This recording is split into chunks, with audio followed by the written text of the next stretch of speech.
Olá pessoal, tudo bem? Eu sou a professora Jéssica Moraes e eu tô aqui hoje para contar um pouquinho para vocês como foi a minha experiência do primeiro dia de visita a escolas públicas de educação infantil aqui na cidade de Pistoia, na Itália. Eu tô gravando da rua, tem um pouquinho de ruído, mas eu quis assim trazer um pouco da cidade para você sentir a energia dessa cidade aqui também, né? Até para colocar tudo que eu vou falar dentro de um contexto para vocês também entenderem de qual contexto que eu tô falando. Bom, hoje de manhã eu visitei a escola La Filastroca. Este nome, na verdade, Filastroca, pelo que eu pesquisei, porque eles não me falaram isso, significa as histórias orais que vão sendo passadas de geração em geração. Este nome foi escolhido pela escola. Na verdade, houve uma votação entre ex-estudantes e estudantes na década de 90, né? Porque anteriormente tinha um outro nome, a escola também foi ampliada e a escola também tem um mascote que é um mago, que ele também é uma filastroca da escola, porque tem toda uma história oral que eles vão contando para as crianças da escola acerca deste mago, né? Que ele morava lá na casa do prefeito, daí depois ele conheceu a escola, conheceu as crianças e quis morar na escola, então tem todo um contexto que tem a ver com este nome da escola e também com o símbolo e o mascote que é o mago.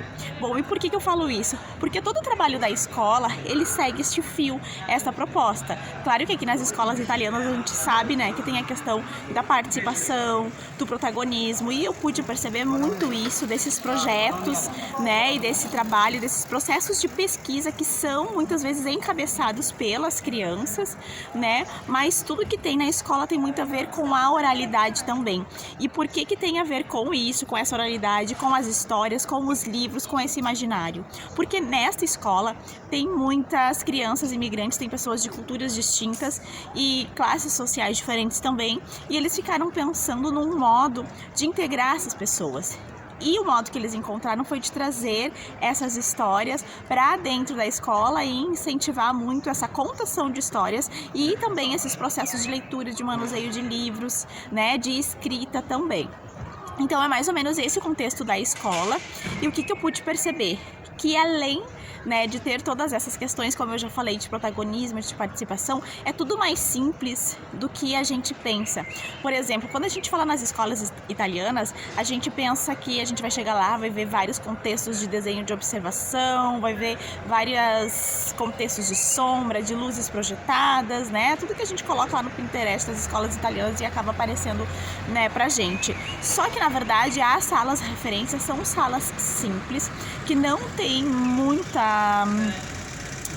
brinquedo, nem muito material, né? Tem mesas nas salas para eles organizar as crianças. Quando eles não querem utilizar, eles afastam, mas o principal do material do que é para as crianças está nos corredores, está nas paredes. Se ver muitos registros das crianças do que elas estão investigando nas paredes das salas referência, né? E nos corredores da escola se tem muitos registros que transmitem justamente esta proposta da escola. Então muitos contextos de exploração, de brincadeira está nos corredores e as salas têm um ambiente mais limpo. Eles têm uma sala que é específico para projeção, né? Então para fazer essas propostas, tem uma sala que é específica para arte, daí que tem muito material de arte ali, que é específico para fazer essas propostas de arte.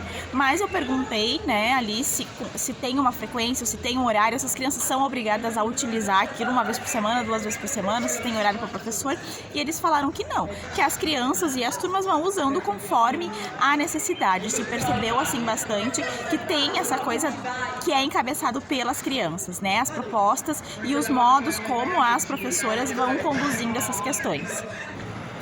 Bom, e essa escola, ela tem de crianças de 3, 4 e 5 anos e cada grupo etário tem um nome. O grupo etário de 3 anos, eles chamam de gatinhos porque as crianças chegam assim mais manhosas, mais precisando de um carinho, de um colinho, são mais afáveis. As crianças da turma da faixa etária de 4 anos, eles chamam que é o grupo dos cavalos, porque são crianças que estão descobrindo o mundo e que estão querendo correr e experimentar bastante as questões de corpo. E tem as crianças de 5 anos que eles dizem que é o grupo dos leões, porque são as crianças mais velhas e que acabam ensinando as crianças mais novas e menos experientes ali naquele contexto daquela escola.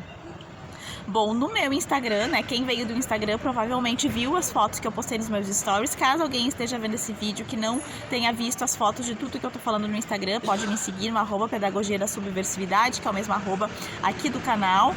Mas o que eu gostaria de frisar para vocês é que tudo que eu vi lá é dentro de um contexto, desse contexto da oralidade das histórias. Por exemplo, tem um galho, que é uma árvore construída com muitas frases no corredor das pessoas que vão chegando, das pessoas que vão passando por lá, que foi uma ideia de uma árvore de Natal que as crianças montaram em certo momento, e elas gostaram tanto daquilo que elas quiseram fazer potinhos para presentear as pessoas da cidade com aquelas palavras que elas mesmas foram escrevendo.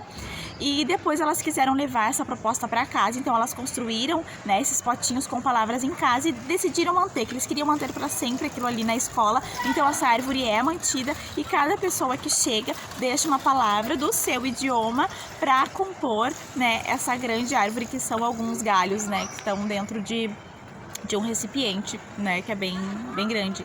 Então, para contextualizar, né, quando a gente fala das escolas italianas, a gente, né, tem todo um imaginário, um ideal, e que às vezes a gente vai procurar essas fotos, né, nos outros sites de banco que armazenam essas fotos, né. E se a gente for perceber, na verdade, cada escola aqui na Itália, eles trabalham de um modo que tem a ver com o seu contexto, com a sua história, com o seu grupo de crianças.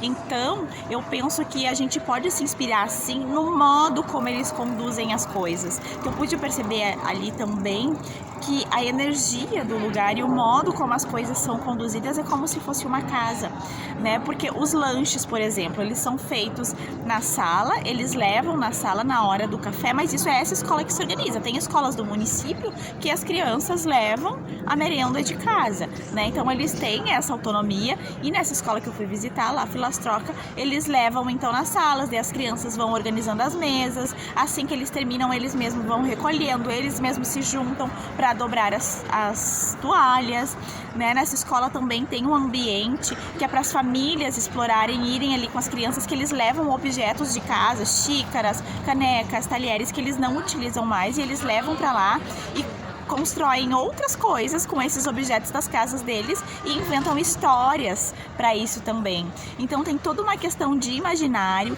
e de contação de histórias das pessoas e histórias locais que são passadas de geração em geração. Esse é o fio que conduz essa história, porque tem a ver, que conduz essa escola, porque tem a ver com a história do local, tem a ver com a história das pessoas, tem a ver com a história daquelas professoras, né? Então eu acho assim, aqui o principal que eu vi ali é da gente, então, levar em conta essas questões contextuais muito nossas, né, da nossa realidade, da nossa escola. Outra coisa que eu percebi ali, que as crianças que almoçam, né, na escola, porque elas têm uma jornada que elas podem ficar da escola das 8 até as 4. Tem crianças que chegam um pouco mais tarde, tem crianças que vão embora na hora do almoço e depois retornam para almoçar em casa, porque ele é fornecido de fora, né? Então, todos esses modos de organização é pensado de acordo com o contexto dessa escola, mas eles levam muito em conta as necessidades e as curiosidades e os processos de investigação das crianças. Por exemplo, hoje eu tive a oportunidade de participar de um momento da rotina das crianças de 5 anos, e eles fazem a assembleia, eles fazem, né, a roda de conversa ali, eles veem quem veio, quem não veio na escola, mas claro, é tudo construído com madeira, né? As crianças que conduzem esses momentos, a criança que é uma criança por dia que conduz essa roda de conversa, inclusive é ela que orienta os colegas, e as crianças vão se articulando e as professoras vão ficando ali mais como apoiadoras das crianças e desses momentos. Mas claro que são coisas que foram previamente combinadas e coisas que elas fazem todos os dias, então as professoras conseguem mais ficar ali subsidiando, né, porque as crianças também já estão acostumadas com isso. Percebi momentos das professoras mediando muito, das professoras levando propostas, das professoras conversando com as crianças, né, e as crianças tendo que ficar sentadas, das crianças às vezes tendo que se organizar sentadas em mesas também, né, então não é o tempo inteiro, né, esse imaginário que a gente tem construído. Então, o o que eu posso dizer, assim, com essa experiência, a partir das fotos, que a gente pode se inspirar nos processos, como as pessoas constroem essa participação diária com as crianças, né? Como eles levam em conta a história da comunidade, a história das famílias, a história das crianças, então, para construir os seus repertórios junto às crianças. E que, se a gente for observar, não tem nada de tão mirabolante assim. Em relação aos materiais, a proposta, né, a gente vendo, é sim, em essência, muito rica, mas as salas são muito simples. Tem as salas específicas, né, para arte, como eu falei, para as projeções de luz, mas são com materiais simples. E tem os registros das crianças nas paredes do que eles estão investigando, mas também são coisas simples, mas que são impressas grande. E eu perguntei para elas quem é que financia isso, e é a escola, é verba da prefeitura, uma mensalidade, né, uma contribuição espontânea que as famílias vão pagando. Então cada escola vai se organizando como pode, mas elas então têm muito evidente quais as concepções delas e quais os modos que elas conduzem. Outra questão também é que na turma que eu observei de 5 anos tinha 31 crianças de 5 anos de idade. A sala é ampla, mas não é assim uma sala enorme, é uma sala ampla que acomoda aquelas 31 crianças, e tem sempre 2 professoras na sala que vão então compartilhando a jornada com essas crianças.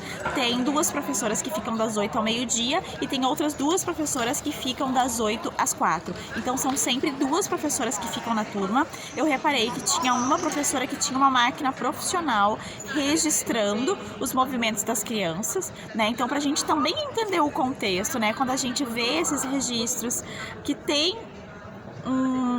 uma câmera adequada, que provavelmente é da escola, que não é da professora, que elas estão sempre em mais de uma na sala, e eu reparei que tem uma que conduz mais, que orienta mais as crianças, e tem uma que fica mais registrando fotograficamente, tá? Mas assim, o que eu queria trazer para vocês é como mais ou menos acontece isso, e o principal dessa escola é a questão dessa oralidade, dessa valorização das histórias. Então amanhã eu vou fazer outra visita em outra escola.